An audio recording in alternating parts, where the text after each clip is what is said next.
Cool. So Guillermo, here's to talk about server and static rendering. Yes. Okay. Thank you. What an amazing presentation. And one of the things the speaker mentioned is a lot of people have the need to quickly create new React applications based on a set of components that are already out there, like Kepler GL.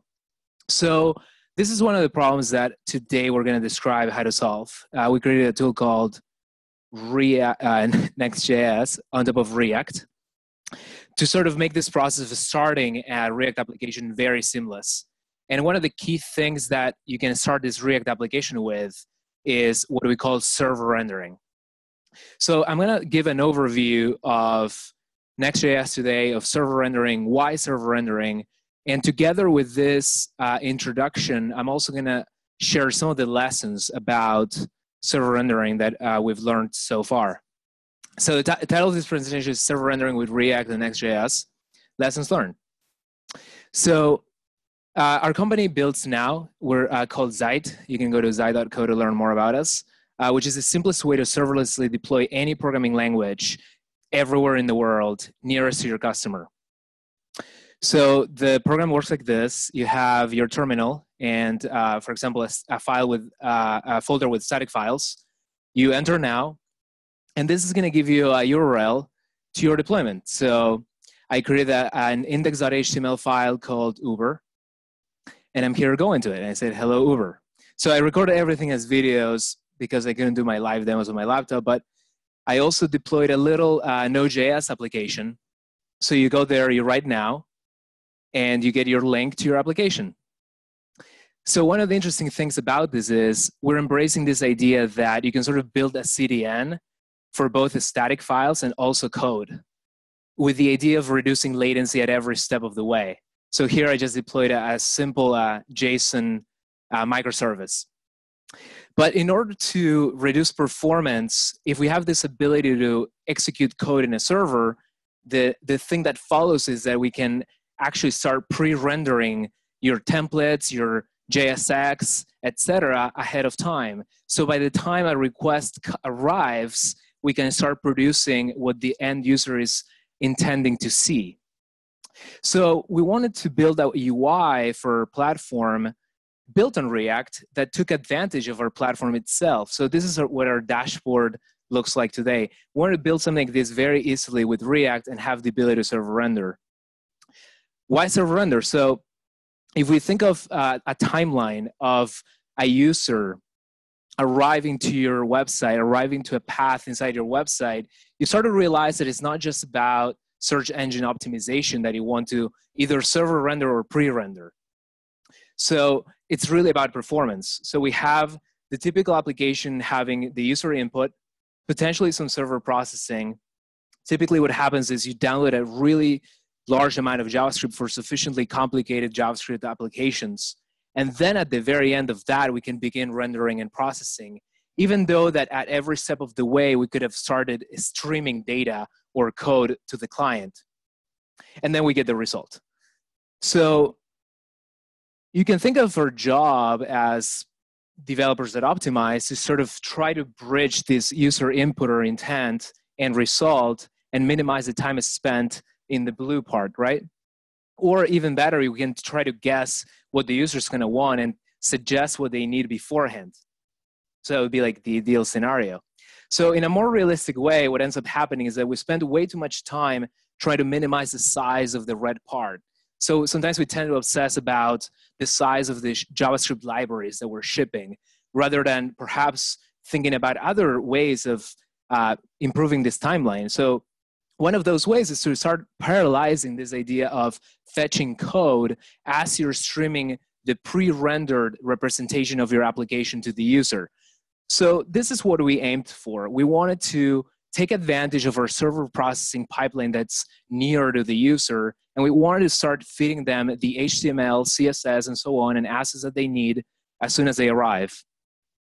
So the benefits of server-side rendering to us were clear, but the main issue that we faced was it wasn't easy to do this with React. It wasn't easy to set up this pipeline. Now, for those of you that are very used to React, you might think, actually, it's not that hard. You call it render to string, and you run this through Webpack or something like that, and then you send your pre-populated or prefabricated string of HTML to the client. So not too hard. However, what we really wanted to do, it turns out, as we started exploring this problem more and more about a year and a half ago, is we wanted more. We wanted to code split. We wanted the user experience of the project to be very simple for development, perhaps one command, perhaps just running next, so that you, for example, get hot reloading out of the box and other powerful development features. We then wanted to optimize for production, right? So you don't want to ship hot reloading code to production. So at some point, you have to have two distinct build pipelines, one for development and one for production. We also wanted to have this idea that depending on the entry point of your application, namely what route initially the user arrived to, we can give them different bundles of code. So kind of like choose your own adventure to access the different entry points of your application. We also realized that a lot of initial rendering requires asynchronous data dependencies. So while, for example, we pre-render a waiting screen or something like that, we could be fetching data and so on. Or sometimes we want to block the initial rendering until some data is fetched. So that also comes with the territory here. And the interesting part as well is that we realized that if we're splitting our application into bundles and into routes, we can also perhaps prefetch parts of the application the user hasn't visited yet. So really what we set out to do was solve these problems. And we ended up with this solution we call Next.js. So we start also with a very simple package.json file. And I'm going to play this a few times because it goes a little fast. The only requirement is that you add Next and React DOM as your peer dependencies. You run Next and you create a page inside the pages directory.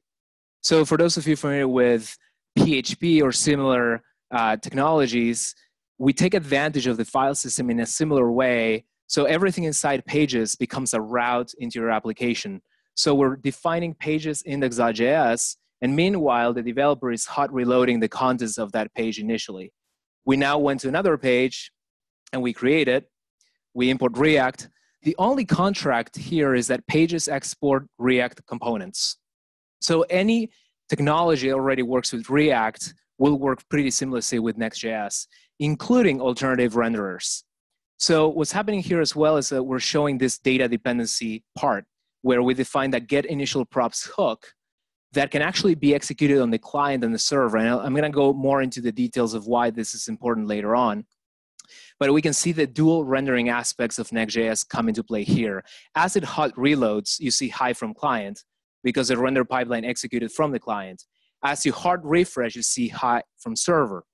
Now, this is actually not just limited to server and client because Next is also capable of pre-rendering statically ahead of time, so you can end up with a fully static HTML bundle, but you can still have access to this get initial props hook in order to define your data dependencies that are necessary for each entry point. So to summarize, the only requirement is you define your routes inside pages, and then you run the command next through npm.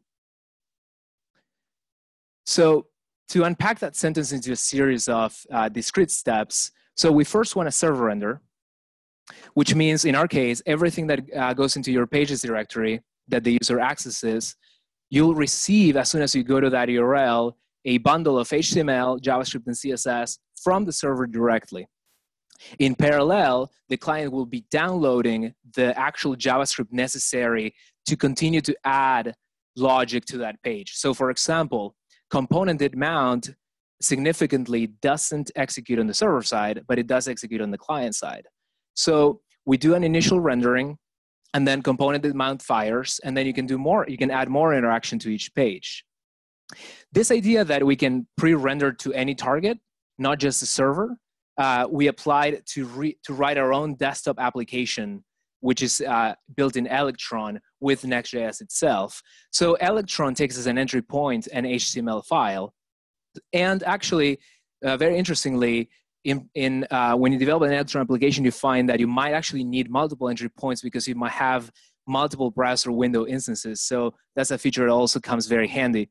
So in this case, I'm showing our feed and so on, and we have a set of shared components across our applications that we can reuse here. So you can see that Next is equally useful for server rendering or also pre-rendering to static files, because in this case, we point Electron to a pre-bundled index.html page. Also interesting as well to notice there is the benefits of pre-rendering don't only have to do with, for example, the server. So if you were to include Kepler GL as a dependency in your Next application, you'd be able to, for example, pre-render the layout because it has a distinct sidebar and some other layouts. So while other expensive components load, you can give some feedback to the user, for example. So code splitting is the thing that follows it. Each entry point into your application defines a code splitting bundle. So for example, if you have a certain set of pages with very heavy components, they're not going to affect the performance of other entry points inside your application. So this is what we call team scalability.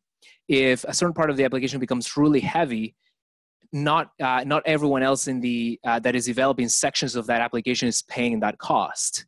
So later on, I'll also talk about how that cost is actually further mitigated by prefetching. Because if you arrive to uber.com and you have a set of pages that follow uber.com that are potentially more expensive, they're going to be prefetched in the background. So you actually are helping other parts of the application become faster relative to the initial entry point. So the requirement is each entry point defines a series of import dependencies that are necessary for the initial render, and all of those become part of the bundle. So one of the lessons that we learned about this is if we're streaming a bunch of HTML and CSS, we have to be aware that they become interactive as soon as they're rendered. So for example, if we render a hyperlink, it's going to be interactive before all the JavaScript is downloaded and evaluated. And to some extent, we could mitigate this in the future with a feature that we have coming up where we're able to partially server render different parts of the page and stream them into holes that we've predefined within the top level component. But it's still a reality that there's going to be a lot of potential points of interaction, like inputs, like forms, like links that are going to be interactive immediately. So for this, I went to our domains page, which renders an input immediately, and I challenged myself to very quickly type something and press enter. And so what we did for this page, where it's basically our domains page, we actually render the input on this on the server side. We pre-render the input because we were okay with the fact that if you in HTML submit a form, it's going to do a hard reload to the eventual page, which we can still seamlessly pre-render. So when I do a full refresh, you can see the pre-rendering version of this domains page. What we do is we know ahead of time what all the possible results are. So regardless of the domain name availability or price, we have a layout that we can load instantaneously. So in this case, whether JavaScript has loaded or not doesn't care to us. You can think of this as an eventually consistent page. So this is something to keep in mind. If you're server rendering, you have to be mindful of input because it's still possible before JavaScript is loaded. So with regards to hot reloading for development, it's a great feature that has taken a lot of time to get right because there's a lot of implications to, for example, things like error recovery. Like what happens if we failed to compile a page, we render an error, and then we have to be able to recover from that error and hot reload into something new. We also apply this technique for parts of the application that haven't been defined yet, like I showed initially, having pages that have not even been written yet. You go to it 404s, and then that 404 page hot reloads into your eventual page.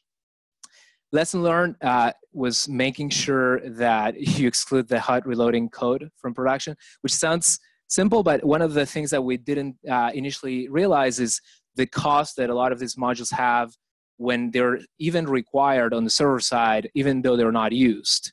So one of the things that we're pushing for Next 6 is this ability to instantaneously boot up the application to fit this idea of a serverless environment that can spawn and kill dozens of instances of your application seamlessly. So we have this hard requirement of being able to spawn your node application as soon as possible. So to that end, we're minimizing for production every single module that can eat our costs in terms of parse and evaluation time. In terms of optimizing for production, this is a very cool thing, because in addition to the single command next, you get a single command next build. So next build already triggers an optimized pipeline for your application using Webpack, so that you don't miss any of the important production level optimizations, such as minification, mangling, dead code elimination, things like picking the right version of React and React DOM for production.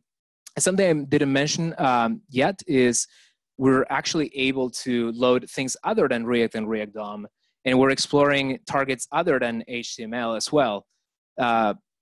So linking bundles to routes is also very important as well, because so we have it easy in some way, because you define your pages and then they immediately map to routes. So it's very simple to decide for us what bundle to load.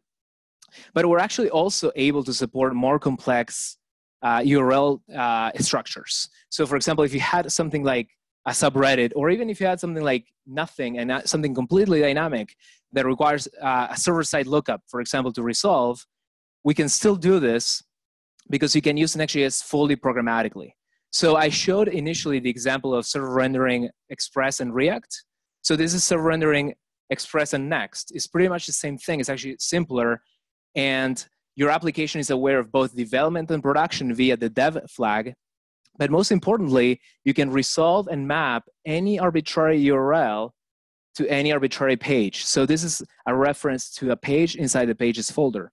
So what's neat about this is we've opened a huge set of extensibility options, and we haven't really made the project opinionated. So if you go to our repository, Zeit/Next.js, and you go to examples, you'll see that there are some examples that the community has submitted for things that I've even haven't ever heard of, like all possible Node.js servers, all possible Redux variants, and so on. So extensibility has definitely paid off for us in that ability to not be constrained to one way of doing things. And perhaps the most important feature here is what I mentioned earlier, the ability for Next to populate the page with your data that you get however you want. So I mentioned that in the examples, we had examples with even Redux, for example. So the way that we accomplished this is we added one hook to React that was necessary for us that we called getInitialProps. So getInitialProps is able to, the signature is simple, is you resolve to a promise or an object directly that contains your properties to initially populate the page. So in this case, I'm saying, welcome back, this, that, and that can come from anywhere. And getInitialProps is seamlessly executed on the server and on the client, which means you could populate this from Redux, which also means that if you're transitioning between pages, you can reutilize caches that have already been populated. The assumption to make here is getInitialProps always fires, that's all. And you have to feed the page the properties that you need. So it's, if you're familiar with some of the early versions of React, React used to have getInitialState, which is purely the temporary initial state on the client side. So getInitialProps is sort of the counterpart of that getInitialState hook.